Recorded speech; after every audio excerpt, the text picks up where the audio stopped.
Hey everyone, this is Pallavi and today I'm going to show the 18th game of the book Logical Chess Move by Move by Irving Chernev. This game is a very good example of the value of preventive strategy. We'll see how white paralyzed black's queen side, which demonstrates the extraordinary fact that weaknesses on one wing can lead to complete collapse on the other. So let's start. In this game, the opening was Queen's Gambit declined, and this game was played between Noteboom and Doesburgh in Netherlands in 1931. So White started with d4, controlling the center, controlling the e5 and c5 square, and making way for the bishop and the queen to come out. Black replied with d5. With this move, Black is also controlling the center and also stopping White from playing e4, making way for the bishop and queen to come out. White played c4. White offers a pawn to divert Black's d pawn from the center. White can regain the pawn later without any trouble. The threat is to play c takes d5, queen takes d5, knight c3, queen a5 and e4, and White will have more control over the center. So after c4, Black replied with e6. Supporting the d5 pawn, if White captures with the c pawn, Black can recapture with the e pawn. Also, the e6 pawn move, making way for the bishop to come out.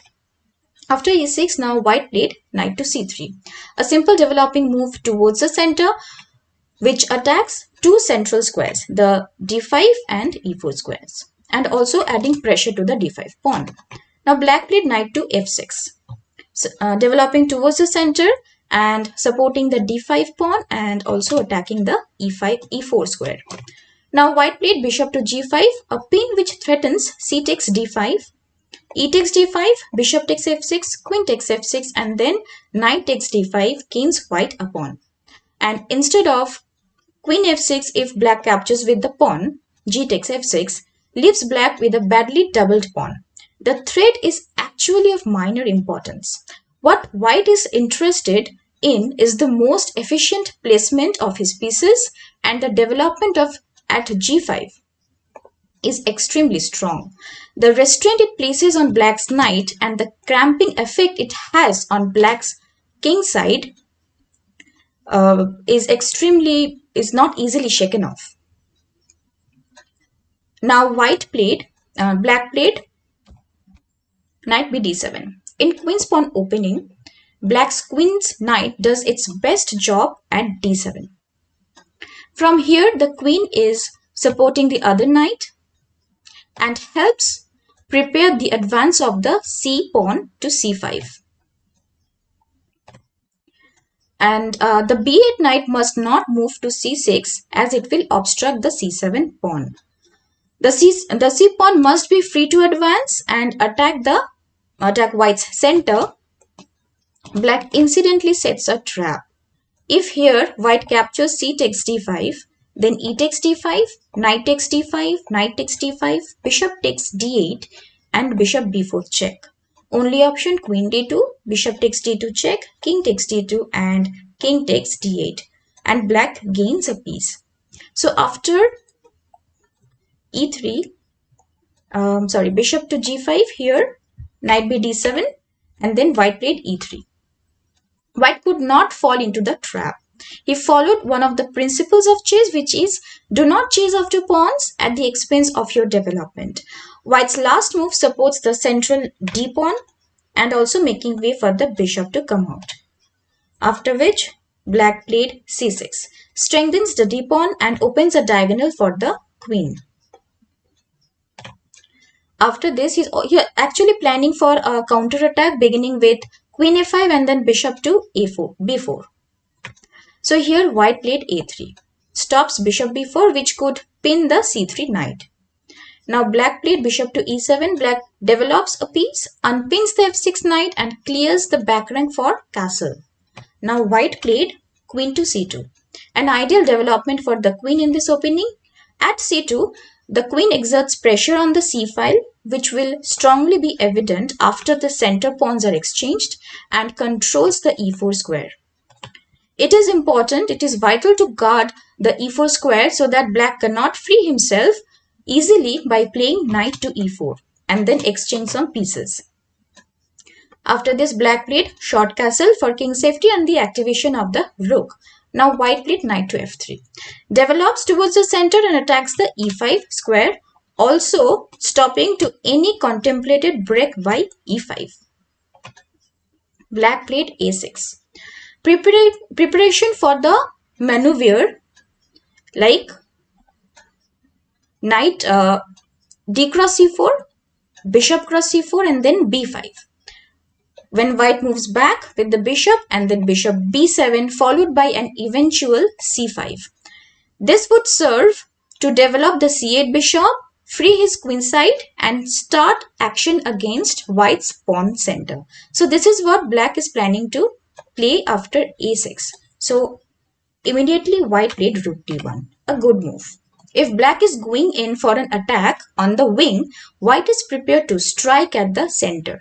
Any clearances on the d file will increase pressure of the rook on that file. After rook d1, now black played rook e8. Black brings the rook on the to the e file as the center is usually the theater of action. Now white played bishop to d3, develops the bishop on an open diagonal, makes way for castling. Notice that white did not go for any combinations or attacks. Instead, he goes for a piece development, center control and take possession of a good part of the important territory. Now black played d cross c4. Black has delayed taking this pawn until white's f1 bishop is developed so that the bishop will now lose a move in recapturing. So white had to capture bishop cross c4 and now black played b5. Black makes the bishop lose time in retreating and vacates the b7 square for the c8 bishop to develop from. So after this, white played bishop to d3. The bishop went back so that from here it can again control the open diagonal and guard the e4 square, and also threatening to play and threatens black's king side by attacking on h7. So black played h6 to move out of the attack of white's queen and bishop and hopes to free his queen side by playing c5 later on. If black had played c5 instead of h6 right now, then white would play d cross c5, bishop takes d5, or bishop takes c5, and then bishop takes h7 check, and black cannot take the bishop white with the knight as it is pinned.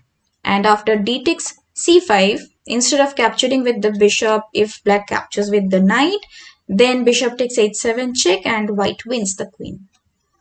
So black played h6 and now white played bishop takes f6. That is a good move. White did not waste time holding on to the two bishops but plays to prevent any counterplay by c5. If he can keep the c-pawn from advancing, black's game will be fearfully cramped and he may never solve the problem of getting his light squared bishop settled on a decent square. The immediate object of capturing the knight is to divert one of the support of the c5 square where black is aiming to place his pawn on. Now black captured knight cross f6, making more space for the c8 bishop and the d8 queen. White played castle. King safety, very important. Now black played bishop b7. Idea is to develop his bishop and bring his rook to c8 and then push the c pawn to c5. White played knight e4. Another good move. Controls the c5 square with the knight as well as the queen along with the d pawn. d4 pawn, making sure black cannot play c5 at all. Notice how white resisted the temptation of playing e4, filling up the center with pawns. Instead, he keeps the e4 square free and utilizes it as a springboard for his own pieces. Now black played knight takes e4. Otherwise, white might have swung the knight over to c5. Now, and completely cramp black's position, black's queen side. So after this, white played bishop takes e4, recaptured and still keeping black from playing c5 as the pawn is pinned. Now, black played f5, weakening the pawn structure to drive off the bishop from e4. Delaying the threat would lead to knight e5, which would have intensified the pressure on c6 pawn and also providing the f3 square for a bishop retreat. If needed, white can bring the rook to c1 and join the attack on c pawn. So after f5, white played bishop d3, only square to go to, as bishop cross c6 leads to rook c8, pinning the bishop. So after bishop d3, now black played queen to b6, preparing for pawn push to c5. White played rook c1. White must control the c5 square so that the pawn may never advance. He must not relax for a moment, as domination of the c5 square virtually assures him of a positional win. Now white played rook a c8, brings the rook to support the c5 pawn push. Now white played another good move, b4.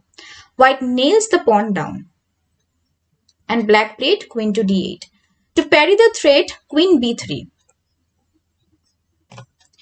By to capture the pawn on e6 or the pawn on f5. So after queen d8, if white plays queen to b3, black can reply with queen d5. Now after this, after queen d8, now white played knight to e5, attacks the c pawn, also plans f4 to give additional support to the knight, and followed by bishop to e2 and bishop to f3 to add more attack on the c pawn. So after knight e5, now black played a5, attacking the b4 pawn. Now white played queen to b3, supports the b4 pawn as well as threatens to capture queen cross e6 or bishop takes f5. So after queen b3, black played bishop to d6, attacks the f5 knight, and the rook supports the e6 pawn. So after bishop d6, black actually could not play the planned queen d5 because of queen takes d5 and e takes d5, then bishop takes f5, gaining a pawn, and instead of e takes d5, if c takes d5, then bishop takes b5. Either way, white wins a pawn. So that's why black played bishop d6. Now white played bishop takes f5, the first bit of actual violence. Now black played queen f6 with an attack on the bishop and double attack on the knight, and black is hoping to get his pawn back. Now white played bishop to b1. Now the idea of moving the bishop to the back rank is to get a queen bishop battery along a diagonal, either by moving the queen to c2 or the bishop to e2. And from there, which would support the queen from behind to attack black's king side. Now after this, black played bishop cross e5. Trying to recover the pawn, he lost. White recaptured d takes e5 and then queen takes e5. Black played rook to c5, attacking the queen and piling more pressure to the attack. The rook now holds black's queen side and the rook can never be dislodged. Now after this, black played a4, counter attack. The purpose is to save the pawn and to determine white's plan by his next queen move. Now white played a good move, another good move, queen to a2. White delays the move queen c2. If white had played queen to c2, then queen f6, and then if queen h7 check, then king f7 when white has no means of furthering the attack. And instead of queen f7 check, queen h7 check, if white plays e4 right now, black will play e5 and black stops the attack. So queen a2 is a good move. Now black played queen to d6. Had black played queen to f6, then e4. Now black cannot play e5 as it is pinned by the queen. So that was the idea of queen a2. And let's say after this, black plays rook c d8 to control the open d file. Then white can play e5, attacking the queen. Queen moves to f4 and then queen c2. White is now threatening to play queen h7 check. And let's say after that, king f8, then bishop g6, attacking the rook. Rook moves to e7 and queen h8 checkmate. So that is why black did not move his queen to f6. Black moved his queen to d6. Now white played queen c2, threatening to play queen h7 check, King f8, bishop g6 attacking the rook. If the rook moves to d8, then queen h8 check, king e7 and queen takes g7 checkmate. So after queen c2, black played rook c d8. Had black played e5, then white can still play queen h7 check, king f7, f4. White will try to break the pawn structure and open up some lines. And if black plays e4 to close, then white can play bishop a2 check, king f6, queen f5 check, king e7, queen f7 check, king d8 and queen takes b7 wins white a piece. So after queen c2, black played rook c d8 and now white played queen h7 check, black played king f8. Had black played king f7, then bishop g6 check and it's a skewer, wins white an exchange. After queen h7 check, black played king f8 and now white played bishop to g6 and black resigned. White is now planning to play queen h8 check, king e7 and queen cross g7 checkmate. And after bishop g6, if black continues by playing rook e7, then queen h8 and checkmate. So from this game, we learned some basic principles such as occupy the center with pawns, develop your pieces towards the center, try developing your pieces as quickly as possible, castle as early as possible, avoid creating doubled pawns or isolated pawns in your position, do not chase after pawns at the expense of your development, do not start an attack without completing your piece development and castle. Thank you for watching. I hope you learned something from this game as well. Please like, comment, share and subscribe to my channel. I'll see you in my next video. Thank you. Bye.